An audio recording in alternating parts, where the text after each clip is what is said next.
హైదరాబాద్ నాంపల్లిలోని ఓ furniture షాప్లో భారీ అగ్ని ప్రమాదం చోటు చేసుకుంది. షాప్లో ఒక్కసారిగా మంటలు ఎగిసిపడి 4 అంతస్తులకు వ్యాపించాయి. 2 చిన్నారులతో సహా 6 మంటలు చిక్కుకున్నారు. సమాచారం అందుకున్న డీసీపీ శిల్పవల్లి ఘటనా స్థలానికి చేరుకుని రెస్క్యూ చర్యలు చేపట్టారు. ఫైర్ సిబ్బంది మంటలను అదుపులోకి తీసుకొచ్చే ప్రయత్నం చేస్తున్నారు.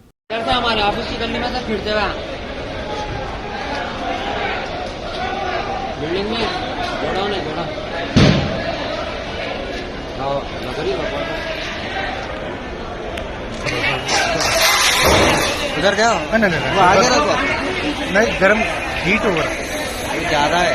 मैं जब से यहाँ लग रहा था मैं छोड़ दे के चले पूरा फर्नीचर को लाते और ऊपर इसमें बिल्डिंग के अंदर से अंदर कुछ कभी क्या आएगी वो बच्चे है